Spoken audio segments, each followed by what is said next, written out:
कहानी शुरू होती है साल 1760, जहां हम पहुंचते हैं कॉलिन परिवार की कहानी पर। इस परिवार में सिर्फ 3 लोग रहते थे, माता, पिता और एक छोटा सा लड़का जिसका नाम था बारनबस। बारनबस का परिवार बेहद अमीर था। उसके पिता का समुद्र में मछली पकड़ने का बड़ा कारोबार था। उन्होंने अमेरिका से कुछ दूरी पर समुद्र किनारे एक नया टाउन बसाया और उसका नाम रखा कॉलिन्सपोर्ट। बारनबस के पिता ऑक्सफोर्ड, और देखते ही देखते उनका कारोबार तेजी से फलने फूलने लगा। इस दौरान बारनबस भी बड़ा होकर जवान हो चुका था। जवानी के इन दिनों में उसकी जिंदगी ने एक खतरनाक मोड़ लिया। घर में काम करने वाली एक नौकरानी थी, एंजेलिक। धीरे धीरे बारनबस और एंजेलिक के बीच एक रिश्ता पनपने लगा, लेकिन ये रिश्ता जल्द ही खतरनाक अंजाम तक पहुंचने वाला था। एक दिन एंजेलिक ने बारनबस से साफ कहा, मैं तुमसे बेहद प्यार करती हूँ और अब तुम्हारे साथ शादी करके पूरी जिंदगी बिताना चाहती हूँ। लेकिन बारनबस ने ठंडे लहजे में उसे ठुकरा दिया। ये सुनकर एंजेलिक का प्यार नफरत में बदल गया। उसने बदला लेने के लिए काले जादू का सहारा लिया और एक खौफनाक रात हवेली की विशाल मूर्ति गिराकर बारनबस के माता पिता की जान ले ली। सच्चा था, पवित्र था, लेकिन एंजेलिक इसे कभी सहन नहीं कर सकती थी। वह फिर से काले जादू का सहारा लेती है और जोसेट को अपने वश में कर लेती है। जोसेट जादू के असर में आकर एक ऊंची चट्टान की ओर बढ़ती है। बारनबस वहां पहुंचने से पहले ही वह चट्टान से छलांग लगा देती है और अपनी जान दे देती है। अपने प्यार को इस तरह अपनी आंखों के सामने मरते हुए देखकर बारनबस भी टूट जाता है और उसी चट्टान से कूद पड़ता है। लेकिन वह नहीं मरता, क्योंकि एंजेलिक ने उसे श्राप दिया था, एक अमर श्राप। वह अब इंसान नहीं बल्कि एक पिशाच बन चुका था, एक ऐसा जीव जो कभी मर नहीं सकता। अब एंजेलिक जान चुकी थी कि बारनबस को मारना असंभव है, इसलिए उसने गाँव वालों को उकसाया। गाँव वाले आग और हथियार लेकर पहुंचे। उन्होंने बारनबस को पकड़ लिया और लोहे के ताबूत में बंद करके जमीन में दफना दिया। और यूं 200 साल बीत गए। इसके बाद समय पहुंचता है साल 1972 पर। एक लड़की विक्टोरिया ट्रेन से कॉलिन्सपोर्ट आ रही होती है। स्टेशन से वह एक गाड़ी में लिफ्ट लेकर पहुंचती है कॉलिनवुड हवेली। वह हवेली का दरवाजा खटखटाती है और वहाँ नौकर विली उसका स्वागत करता है। हवेली के भीतर विक्टोरिया की नजर एक पुरानी तस्वीर पर जाती है। तस्वीर में वही चेहरा बारनबस का। जिज्ञासा से वह पूछ बैठती है, ये कौन है? तभी हवेली की मालकिन एलिजाबेथ आती है और बताती है, ये बारनबस कॉलिन्स है, हमारे परिवार के सबसे नेक और महान सदस्य। यहाँ हमें पता चलता है कि एलिजाबेथ भी उसी कॉलिन परिवार से हैं। उन्होंने अखबार में इश्तेहार दिया था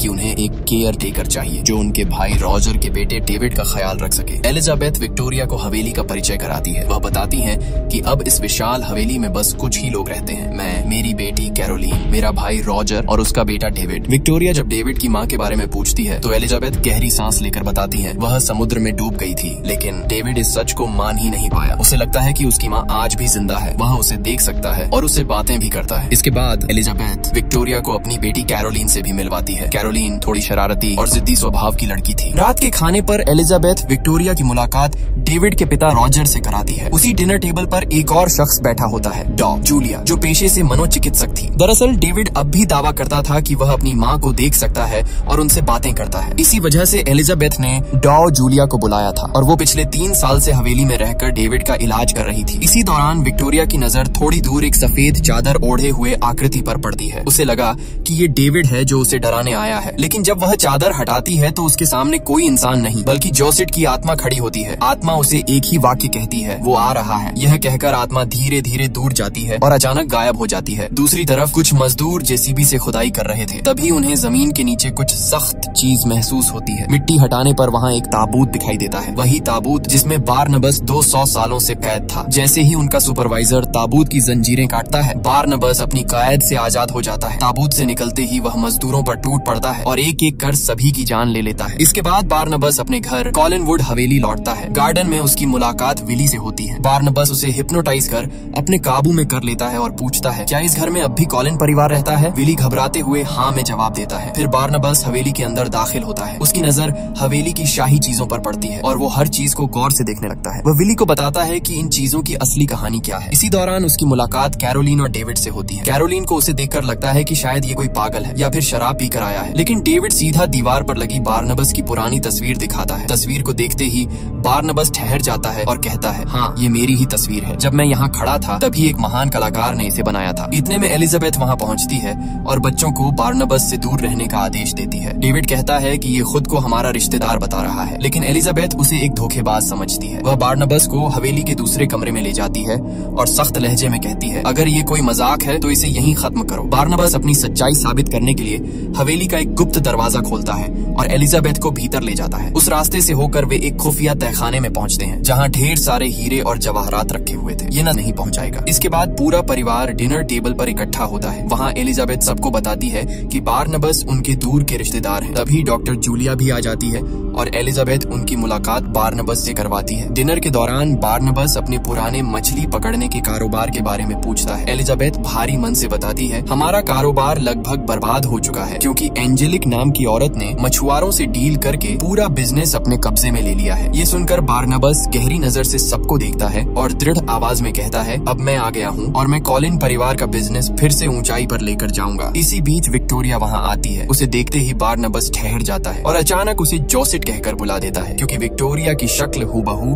उसकी खोई हुई मोहब्बत जोसेट से मिलती थी। कुछ देर बाद दोनों एक दूसरे से बातें करते हैं और विक्टोरिया अपना परिचय देती है। फिर कहानी हमें दिखाती है एंजी को। असल में वही एंजेलिक जिसने बारनबस की जिंदगी तबाह कर दी थी। सदियों पहले काले जादू की ताकत से वो एक चुड़ैल बन चुकी थी और अपना नाम बदलकर 200 सालों से अलग अलग रूपों में जिंदा रही थी। वो अपने ऑफिस पहुंचती है जहां उसे खबर मिलती है कि पिछली रात मजदूरों को खुदाई के दौरान 200 साल पुराना ताबूत मिला और उसी रात सभी मजदूरों की बेरहमी से हत्या कर दी गई। ये सुनते ही एंजेलिक के चेहरे का रंग उड़ जाता है। वह खुद उस जगह पहुंचती है और उसे यकीन हो जाता है कि बारनबस वापस आ चुका है। फिर वह सीधे कॉलिनवुड हवेली पहुंचती है। वहां एलिजाबेथ से मुलाकात करती है, लेकिन तभी बारनबस सामने आता है और उससे हाथ मिलाता है। उसी पल उनकी आंखों में पहचान की चिंगारी जल उठती है। बारनबस समझ जाता है कि यही वही औरत है, वही चुड़ैल एंजेलिक। इसके बाद बारनबस उसे एक कमरे में ले जाता है और कारोबार की बात करता है। एंजेलिक मुस्कुराकर कहती है, अब ये बिजनेस मेरा है और मुझे लगता है तुम पहचान गए हो कि मैं कौन हूँ। बारनबस उसकी आंखों में घूरते हुए कहता है, हाँ, तुम वही चुड़ैल हो जिसने मेरा सब कुछ छीन लिया, मेरे माता पिता, मेरा प्यार सब खत्म कर दिया और मैं तुम्हें काले जादू के जुर्म में कैद करवा दूंगा। एंजेलिक ठहाका लगाकर जवाब देती है, तुम ऐसा कुछ भी नहीं कर सकते। कोई तुम्हारी बात पर यकीन नहीं करेगा क्योंकि मैं 200 सालों से अलग अलग रूपों में इस समाज में इज्जत के साथ जी रही हूँ और अब कॉलिन्सपोर्ट मेरा है। एंजेलिक वहाँ से चली जाती है। उसके जाते ही बारनबस एलिजाबेथ को सब कुछ बता देता है। उसकी आवाज में दर्द झलकता है। यही वो औरत है जिसने मेरे माता पिता की जान ली और मेरी मोहब्बत को मुझसे छीन लिया और मैं कुछ नहीं कर पाया। एलिजाबेथ उसकी आंखों में देखती है और दृढ़ आवाज में कहती है, बारनबस, तुम अभी भी कर सकते हो। तुम फिर से इस बिजनेस को खड़ा कर सकते हो और कॉलिन परिवार को उस ऊंचाई तक ले जा सकते हो जहाँ ये कभी हुआ करता था। इसके बाद बारनबास सबसे पहले अपनी हवेली की मरम्मत करवाता है। टूटी दीवारें फिर से खड़ी होती हैं और उन पर खूबसूरत पेंटिंग सजाकर वह हवेली को एक बार फिर शाही और भव्य बना देता है। अपने कारोबार को बढ़ाने के लिए वह बिल्ली को साथ लेकर बड़े बड़े मछुआरों से मिलता है और अपनी रहस्यमयी शक्ति से उन्हें हिप्नोटाइज करके एंजेलिक का साथ छोड़कर कोलिन परिवार के लिए काम करने पर मजबूर कर देता है। नतीजा यह होता है कि उसका मछली पकड़ने का बिजनेस फिर से तेजी से फलने फूलने लगता है। लेकिन उसी दौरान डॉक्टर जूलिया को उस पर शक हो जाता है। एक रात वह देखती है कि बारनबास कैरोलिन के कमरे में झांक रहा है और वहां रखे लैंप को अजीब नजरों से देख रहा है, मानो उसे समझने की कोशिश कर रहा हो। जूलिया उसे रोककर बातचीत करती है और कहती है, मैं एक साइकियाट्रिस्ट हूँ, दिमाग का इलाज करती हूँ। अपनी कला से वह खुद बारनबास को हिप्नोटाइज कर लेती है और उसकी असली सच्चाई जान जाती है कि वह कोई इंसान नहीं बल्कि एक वैम्पायर है। सच सामने आने पर जूलिया एलिजाबेथ से बात करती है और कहती है, मैंने सब जान लिया है, बारनबास एक वैम्पायर है, फिर भी तुमने उसे अपने घर में क्यों रखा है? एलिजाबेथ ठंडी सांस लेकर कहती है, यह राज ही रहने दो, उसके रहते घर वालों को किसी खतरे का सामना नहीं करना पड़ेगा। इधर बारनबास कैरोलिन से सीखने की कोशिश कर रहा होता है कि इस नए जमाने में प्यार कैसे किया जाता है। कैरोलिन मुस्कुराकर जवाब देती है, सबसे पहले तुम्हें अपना लुक और अजीब व्यवहार बदलना होगा। एक सामान्य इंसान की तरह जियो, फिर देखना प्यार अपने आप सिखा देगा। अगले दिन डॉक्टर जूलिया एक कदम और आगे बढ़ती है। वह बारनबास का खून निकालती है और उसे यकीन दिलाती है कि उसके अंदर इंसानी खून डालकर वह उसे फिर से इंसान बना सकती है। इसी बीच समुद्र किनारे एक सीन में हम बारनबास और विक्टोरिया को साथ साथ चलते देखते हैं। उनकी आंखों से साफ झलक रहा था कि दोनों एक दूसरे को पसंद करने लगे हैं। उधर एंजेलिक अपने बिजनेस पार्टनर्स के साथ मीटिंग करती है। सब शिकायत करते हैं कि उनका बिजनेस लगातार गिर रहा है क्योंकि बारनबास का कारोबार तेजी से बढ़ रहा है। गुस्से में एंजेलिक कहती है, मेरी और बारनबास की मुलाकात अरेंज करो। शाम को वह बारनबास से मिलती है और उसे चेक थमाते हुए कहती है, ये पैसे लेकर मछली का कारोबार छोड़ दो, मगर बारनबास उसकी बात ठुकरा देता है। तब एंजेलिक उसके करीब आती है, उसे मनाने की कोशिश करती है और कहती है, हम दोनों साथ मिलकर बिजनेस करेंगे। वह उसके साथ फ्लर्ट करती है और अंततः दोनों वैम्पायर बनकर इंटीमेट हो जाते हैं। लेकिन बारनबास का जवाब वही रहता है, जो तुमने मेरे साथ किया उसे मैं कभी माफ नहीं कर सकता। इसी बीच विक्टोरिया को एक भयानक सपना आता है। उसमें वह अपना बचपन देखती है, कैसे वह छोटी उम्र से ही जोसेट की आत्मा को देखती और उससे बातें करती थी। लेकिन उसके माता पिता ने उसकी बातों को पागलपन समझकर उसे मानसिक अस्पताल भेज दिया था। सपने से जागते ही वह अपने सामने वही आत्मा देखती है। वह उसके पीछे पीछे हवेली के बड़े हॉल में जाती है। आत्मा झूमर के ऊपर चढ़ती है और उसी तरह कूद जाती है जैसे उसने सालों पहले आत्महत्या की थी। अगले दिन बारनबास सबकी सहमति से हवेली में एक भव्य पार्टी रखता है और पूरे शहर से कई लोगों को बुलाता है। महफिल अपनी रौनक पर होती है तभी उसकी नजर डेविड पर पड़ती है। डेविड एक कमरे के बाहर खड़ा होता है और कहता है, पापा ने मना किया है कि कोई भी अंदर न जाए। ये सुनते ही बारनबास को शक हो जाता है कि अंदर कुछ गड़बड़ है। वह चुपके से खिड़की पर चढ़कर झांकता है और देखता है डेविड का पिता रोजर एक लड़की के साथ रंगरेलियां मना रहा है। बारनबास समझ जाता है कि रोजर अपने ही परिवार के साथ बेवफाई कर रहा है। इसी बीच बाहर विक्टोरिया खड़ी होती है। बारनबास उसके पास जाकर उसे अंदर आने को कहता है, लेकिन विक्टोरिया अपने बचपन का काला सच बताने लगती है। वह कहती है, मुझे बचपन से ही एक लड़की की आत्मा दिखाई देती थी, मगर मेरे माता पिता इसे समझ नहीं पाए। इसी वजह से मेरा बचपन दर्द और तकलीफा में बीता। एक दिन वही आत्मा मुझे कॉलिनवुड ले आई और जब यहाँ आकर तुमसे मिली तो लगा जैसे सदियों से तुम्हें जानती हूँ। शायद मेरी किस्मत ही थी कि मैं तुमसे मिलूं। अब तुम मुझे अपने जैसे लगने लगे हो। ये कहकर वह धीरे धीरे उसके करीब आती है और दोनों एक दूसरे को किस करने लगते हैं। लेकिन ये सब दूर से एंजेलिक देख रही होती है, जो बिना बुलाए ही पार्टी में पहुंच गई थी। पार्टी के बाद बारनबास सीधे डॉक्टर जूलिया के पास जाता है। वहाँ वह देखता है कि जूलिया उसके शरीर से निकला खून खुद को चढ़ा रही है। तभी उसे सच्चाई समझ आती है। जूलिया उसे इंसान बनाने का नाटक कर रही थी, जबकि असल में वह खुद अमर बनने की कोशिश कर रही थी। इस धोखे से गुस्से में भरकर बारनबास उसे वहीं मार डालता है और बिल्ली की मदद से उसकी लाश को समुद्र की गहराइयों में फेंक देता है। उसी रात रोजर हवेली का एक गुप्त दरवाजा खोजने की कोशिश कर रहा होता है, लेकिन बारनबास उसे पकड़ लेता है। उसे पहले से पता था कि रोजर ने सिर्फ पैसों के लिए डेविड की माँ से शादी की थी। वह रोजर को दो विकल्प देता है, पहला यहाँ रहो और डेविड का सच्ची जाओ और हमेशा के लिए गायब हो जाओ। रोजर बिना सोचे समझे दूसरा रास्ता चुनता है और अपने बेटे को छोड़कर हवेली से हमेशा के लिए चला जाता है। अपने पिता को जाते हुए देखकर डेविड रोते हुए सीढ़ियों की तरफ भागता है। तभी उसका पैर फिसलता है और ऊपर से एक भारी झूमर उसके ऊपर गिरने लगता है। बारनबास पलक झपकते ही वहाँ पहुँचता है और डेविड की जान बचा लेता है। यह देखकर सब दंग रह जाते हैं, क्योंकि इतनी तेजी और ताकत किसी इंसान के बस की बात नहीं थी। लेकिन तभी धूप की एक किरण बारनबास पर पड़ती है और उसकी त्वचा जलने लगती है। चीखते हुए उसका शरीर आग पकड़ लेता है, मगर बिल्ली तुरंत उस पर पानी डाल देती है और उसे बचा लेती है। इस घटना के बाद हवेली में मौजूद सभी लोगों पर सच्चाई उजागर हो जाती है। बारनबास वास्तव में एक वैम्पायर है। लोग सहम कर उसे घूरते हैं और डर कर वहाँ से भाग जाते हैं। विक्टोरिया भी अब समझ जाती है कि वह कोई साधारण इंसान नहीं है और इसी डर से वह भी धीरे धीरे उससे दूर होने लगती है। इसके बाद बारनबास सीधे एंजेलिक के पास जाता है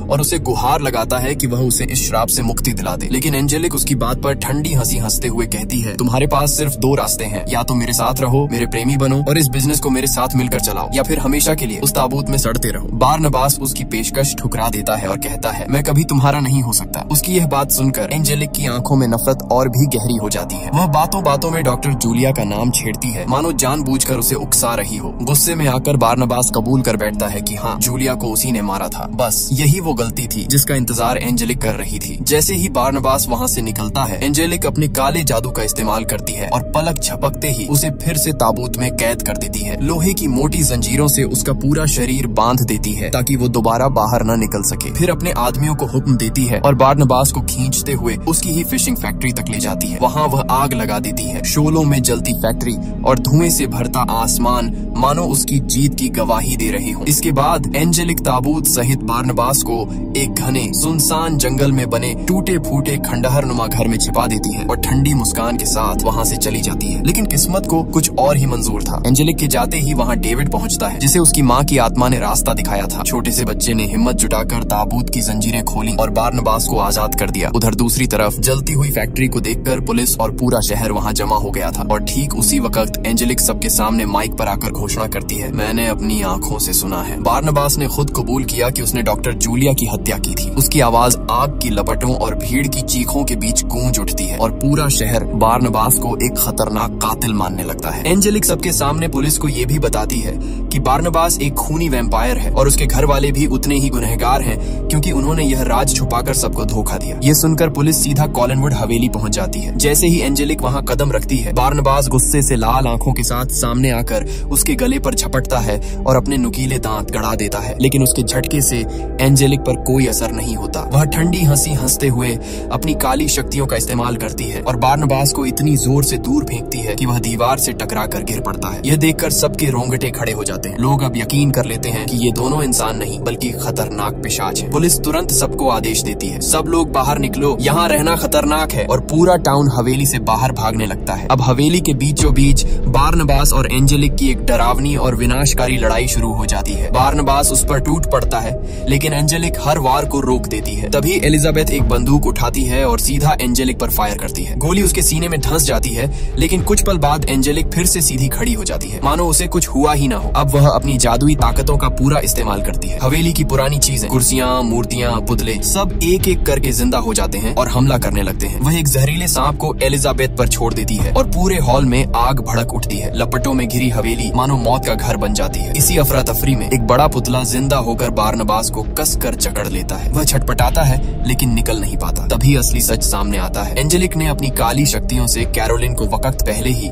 एक खूंखार वुल्फ में बदल दिया था। अचानक कैरोलिन का शरीर कांपता है, उसके हाथ पांव पंजों में बदलते हैं और उसकी आंखें लाल चमक उठती हैं। गुर्राते हुए वह सीधे एंजेलिक पर झपटती है। दोनों के बीच भयंकर टकराव शुरू हो जाता है। कैरोलिन पूरी ताकत से उसके गले तक पहुंचने की कोशिश करती है, लेकिन एंजेलिक की शक्ति उससे कहीं ज्यादा थी। उसने कैरोलिन को पकड़कर जमीन पर पटक दिया और एक जादुई वार से उसे बेहोश कर दिया। कैरोलिन का शरीर वहीं निश्चल पड़ा रह जाता है। अब हवेली आग में धधक रही थी। एलिजाबेथ सांप से जूझ रही थी। कैरोलिन बेसुध थी और बारनबास जकड़ा हुआ था और एंजेलिक की जीत लगभग तय नजर आ रही थी। इसके बाद एंजेलिक बारनबास के पास जाकर उसे खत्म करने वाली होती है। वह ठंडी हंसी के साथ कहती है, मैंने तुम्हारा सब कुछ बर्बाद कर दिया और डेविड की माँ डूबकर नहीं मरी थी, बल्कि उसे मैंने ही मौत दी थी। इतना सुनते ही वहाँ डेविड आकर चिल्लाता है, उसे छोड़ दो, नहीं तो मेरी माँ तुम्हें खत्म कर देगी। और तभी अचानक डेविड की माँ की आत्मा सामने आ जाती है। उसकी रूहानी ताकत एंजेलिक पर हमला करती है। एंजेलिक एक विशाल झूमर से टकराकर जमीन पर गिर पड़ती है। इसी मौके का फायदा उठाकर बारनबास उस पुतले की कैद से आजाद हो जाता है और सबको बाहर निकल जाने का आदेश देता है। इसके बाद वह एंजेलिक के पास पहुंचता है और उसे एहसास होता है कि इस दुष्ट चुड़ैल का अंत इसी झूमर से लिखा गया था। देखते ही देखते एंजेलिक चीखों के बीच हमेशा के लिए खत्म हो जाती है। लेकिन कहानी यहीं खत्म नहीं होती। दूसरी ओर विक्टोरिया उसी चट्टान की ओर बढ़ रही होती है जहाँ से कभी जोसेट ने छलांग लगाई थी। उसका दिल टूट चुका है क्योंकि अब वह जानती है कि बारनबास एक वैम्पायर है और इंसान और वैम्पायर कभी एक नहीं हो सकते। तभी बारनबास उसे खोजते हुए वहाँ पहुँचता है। गिरने से पहले वह विक्टोरिया को काट लेता है, लेकिन विक्टोरिया आंखों में आंसू भरकर कहती है, हम दोनों कभी एक नहीं हो सकते क्योंकि मैं एक साधारण इंसान हूँ। अब सिर्फ एक ही रास्ता बचा है, तुम मुझे भी अपनी तरह बना दो। बारनबास यह सुनकर तड़प उठता है लेकिन इनकार कर देता है और अगले ही पल